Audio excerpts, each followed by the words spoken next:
On behalf of the General Assembly, I have the honor to welcome to the United Nations His Excellency Yoweri Kaguta Museveni, President of the Republic of Uganda, and to invite him to address the Assembly.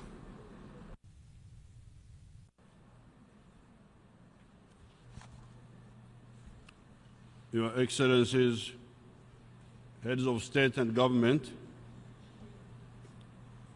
President of the United Nations General Assembly, Secretary General of the United Nations, distinguished delegates,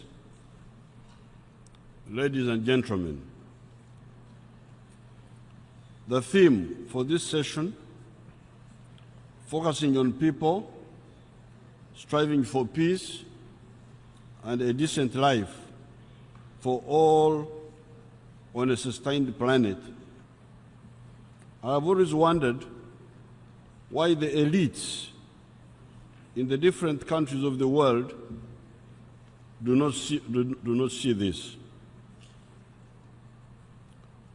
Who would lose if all the people on the globe led a decent life of having 2,000 to 2,500 calories per day for an adult person?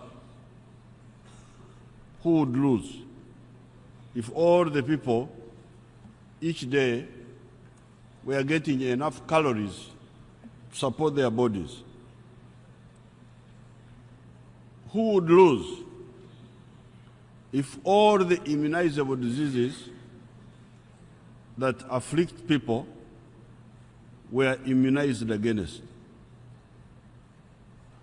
Who would lose if that one was achieved for all the people in the world that need immunization, for all the immunizable diseases got it? What would be the problem?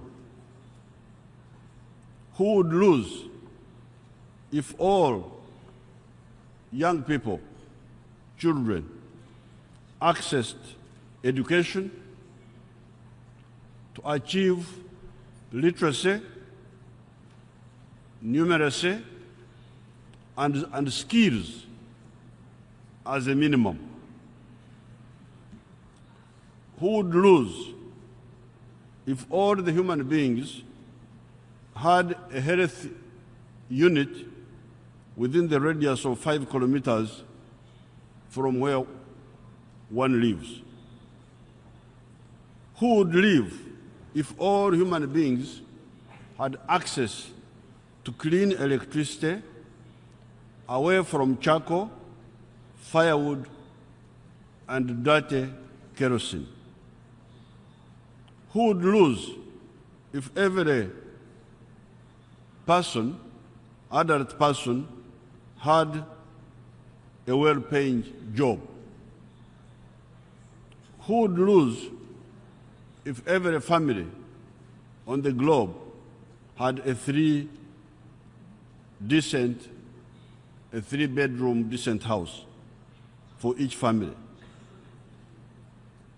Who would lose if each person had access to clean water? Who would lose if every person on the globe did not have to worry about war, about terrorism, and about crime? Who would lose if every producer of a service or a good that is needed for use in the world had a right of access to markets? Who would lose if all the countries in the world had good transport and other elements of infrastructure? Who would lose if all of us insisted on protecting our Mother Nature so that it can also look after us?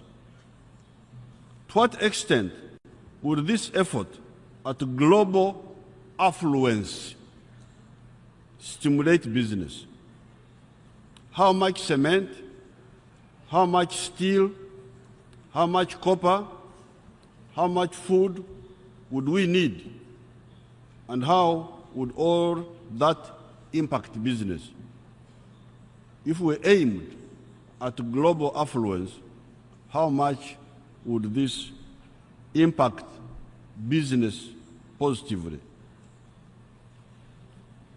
Why then do we only have bad businessmen who do not have efficient spectacles that can see these business opportunities that are implied if we aim at global affluence?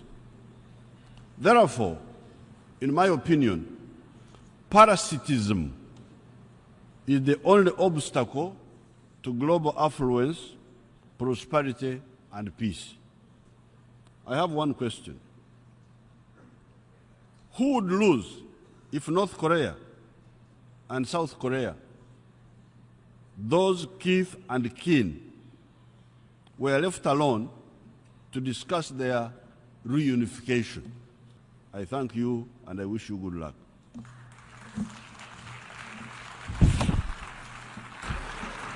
On behalf of the General Assembly, I wish to thank the President of the Republic of Uganda